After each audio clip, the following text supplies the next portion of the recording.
kids, welcome to math session. We are doing comparing quantities. Today in this session we are going to learn one more concept that is about compound interest. अब तक आप लोगों ने interest सीख लिया है या नहीं है? सिंपल इंटरेस्ट क्या फॉर्मूला था? P into R into T upon 100. Do you remember? ये हमने करा था. Where P stands for the principal amount, R for rate. Rate किसका? Percentage rate. And T for time. Do you remember? ये हमने सीखा था.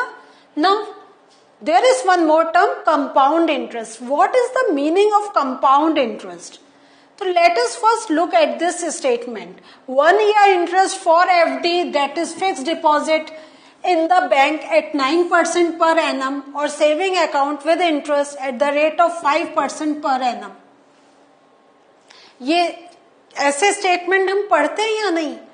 तो इसका क्या मीनिंग है कि if we are depositing any of the amount in bank, the bank is going to provide us this interest rate. This means कि अगर हमने कोई एफडी सपोज 5,000 रुपीज की करवाई और उस पर वो 9% का हमें इंटरेस्ट दे रहे हैं, तो एक साल बाद हमें कितना पैसा मिलेगा?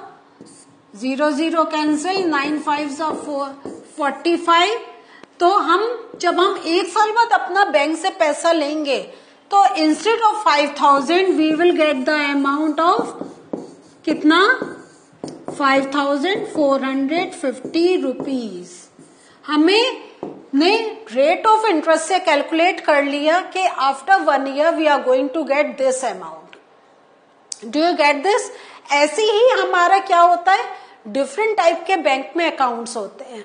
बहुत लोग एफडी में रखना पसंद करते हैं, मींस फिक्स्ड डिपॉजिट में, और बहुत से लोगों के सेविंग अकाउंट होते हैं. क्या डिफरेंस होता है? जो एफडी वाला होता है उस पे हमेशा रेट ऑफ इंटरेस्ट ज्यादा होता है. आप देख रहे हैं जैसे सेविंग अकाउंट पर 5% पर एनम है, लेकिन एफडी पर इट इज 9% पर एनम. तो अब ये बैंकिंग का डिफरेंट है कि सेविंग अकाउंट एफडी में क्या डिफरेंस है. I am not going on that topic, I am just telling you कि ऐसे जब हम बैंक में अपना पैसा रखते हैं, as per the different criteria के कौन सा टाइप का अकाउंट है, we get some percentage amount. इस वे में we increase our money. Now एक एग्जाम्पल लेते हैं जो हम लोग पहले भी कॉन्सेप्ट कर चुके हैं, उसका लेके करते हैं और फिर समझेंगे what is the meaning of compound interest. A sum of rupees 10,000 is borrowed at a rate of interest of 15% per annum for 2 years. Find the simple interest on this sum and the amount to be paid at the end of 2 years. तो इस type का हम लोग कर चुके हैं. Means हम simple interest का फॉर्मूला लगाएंगे, P into R into T upon 100. Principal amount हमारा था 10,000, ठीक है, और इस पर रेट ऑफ इंटरेस्ट हमें कितना देना है? 15% का. तो हमने आर की जगह 15 रखा, और टाइम हमें कितना दे रखा है? 2 years. तो इंटू 2 अपॉन 100, ठीक है. नाउ कितना आया? 15 2 = 30. 30 into 100, this comes out to be 3,000 rupees. तो जो वो कह रहे हैं कि find the simple interest on this sum, तो simple interest is 3,000 rupees, and find the simple interest on this sum and the amount to be paid at the end of 2 years. तो 2 साल बाद हम कितना पे करेंगे? 10,000 में हम कितना ऐड कर देंगे? 3,000 मोर. सो हमने जब 3,000 हमने इसमें मोर कर दिया 10,000 में, तो ये कितना आ गया? 13,000 rupees. Is this thing clear to you?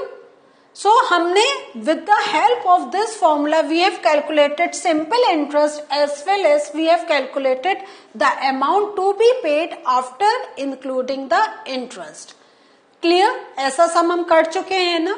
Okay. Now ये तो हुआ हमारा simple interest. Now what is compound interest? Compound interest क्या है? The interest is calculated on the amount of the previous year. This is known as interest compounded या compound interest. This means क्या हुआ कि अगर हमें 1 साल का है तब तो कोई डिफरेंस लेके नहीं आता है, लेकिन कंपाउंड इंटरेस्ट में if we move more than 2 years, तो इसका एक एग्जाम्पल देके मैं समझाती हूँ, उसके बाद हम लोग कुछ क्वेश्चंस करेंगे और उससे समझ में आएगा. सपोज हमारा 100 रुपीज हमने डिपॉजिट करा at 10% compound interest for 2 years. ठीक है, तो 100 का हम क्या करेंगे, पहले फर्स्ट ईयर का we will calculate. First year का कैलकुलेट करेंगे तो 100 का 10%, ठीक है, 1 ईयर में कितना हो गया 10. This comes out to be 110 rupees, है ना. 100 प्लस 10.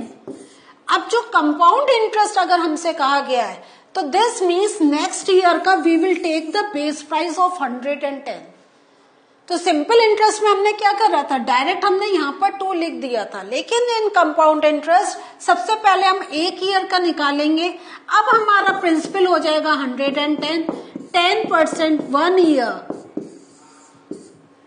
तो 0 कैंसिल, 11 रुपीज. तो 110 में 11 रुपीज और ऐड करा तो this becomes 121 rupees. So compound interest means 1 साल का इंटरेस्ट का जो अमाउंट अब हमें जो मिला उस पे अगेन वी विल कैलकुलेट, लेकिन इसके फॉर्मूले भी हैं, तो ये सब अब हम लोग समझेंगे.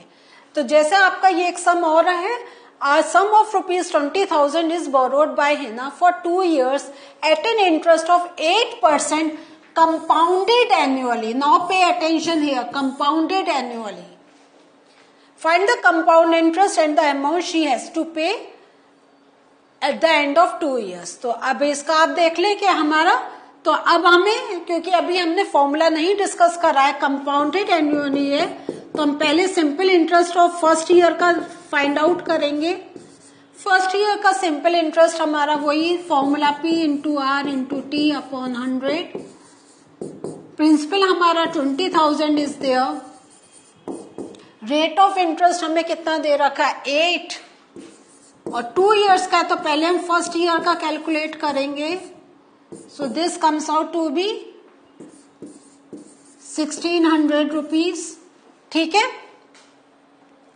नाउ अब हमारे पास कितना हुआ 20,000 प्लस 1600, तो ये हमारे पास क्या आया 21600. ठीक है, 1 10 100,000 10,000 मीन्स 21,600 रुपीज.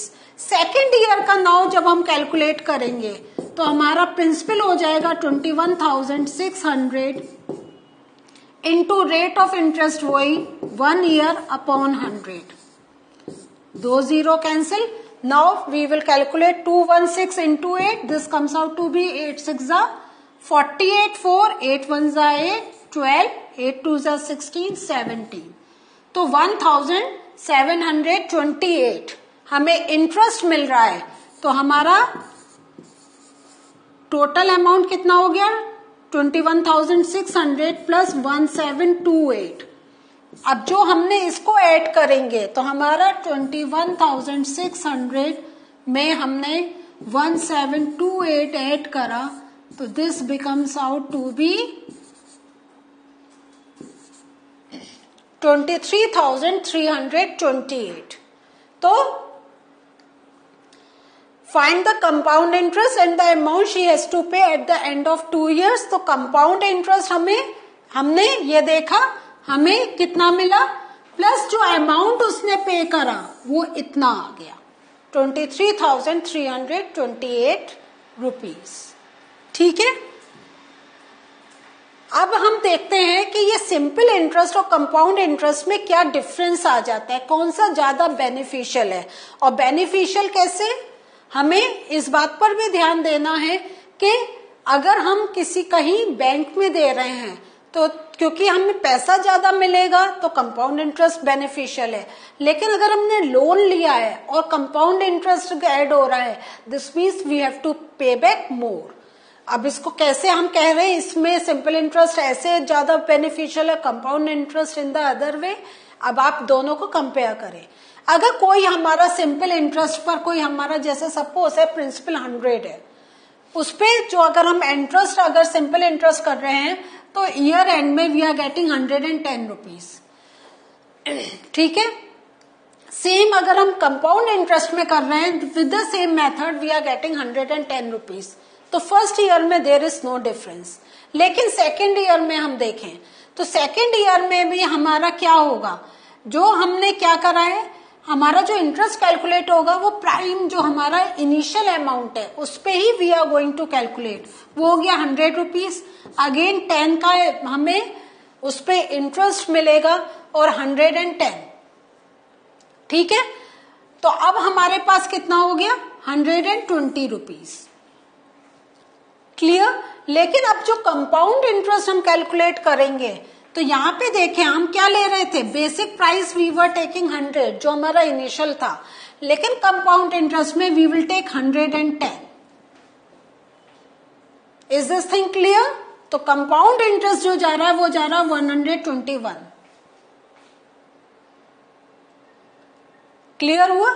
यहां पे 110 कैसे हम 120 कैसे करा कि हमने 2 साल का कैलकुलेट करना था तो एक बार 110 मिला, दूसरी बार हमें फिर कितना मिला 10 रुपीज का फायदा मिला, तो हमारा टोटल अमाउंट 2 साल बाद हुआ 120 विथ सिंपल इंटरेस्ट। लेकिन कंपाउंड इंटरेस्ट में वी आर गेटिंग 121, 1 रुपए का फायदा।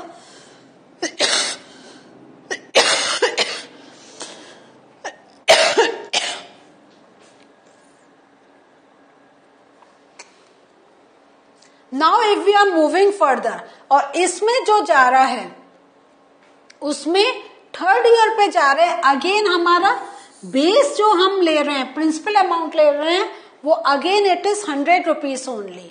लेकिन if I am taking the compound interest for third year, अब मेरा जो प्रिंसिपल अमाउंट जाएगा वो जाएगा 121। तो अगर हम अपना प्रिंसिपल अमाउंट को इफ वी आर इंक्रीजिंग, तो जस्ट थिंक अबाउट जो हमारा परसेंटेज कैलकुलेशन होगा, है ना, जो परसेंटेज कैलकुलेशन होगा वो भी ज्यादा होगा।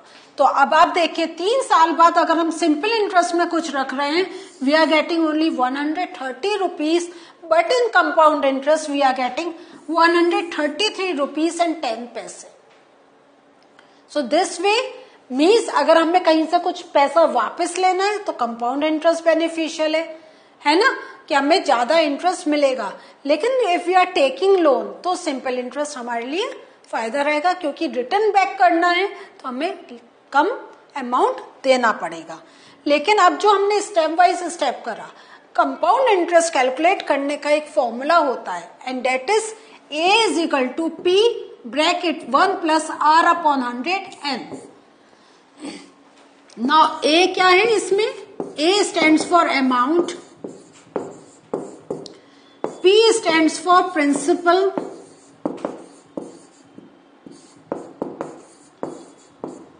R again rate of interest. Now what is N? N stands for the number of years.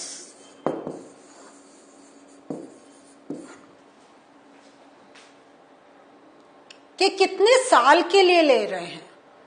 So whenever आप जब क्वेश्चन करेंगे, अभी नेक्स्ट सेशन में I will do some more questions based on compound interest, उसमें आप ये देखेंगे कि जब हमें नंबर ऑफ इयर्स दे रखे हैं वो हम यहाँ पे पुट डाउन करेंगे, और उसका कैसे कैलकुलेशन है we will learn in the next session. So what did we learn today? Today we learn about compound interest. हमें एक सिंपल इंटरेस्ट मालूम था, लेकिन अब हमें पता चल गया there is one more interest that is compound interest.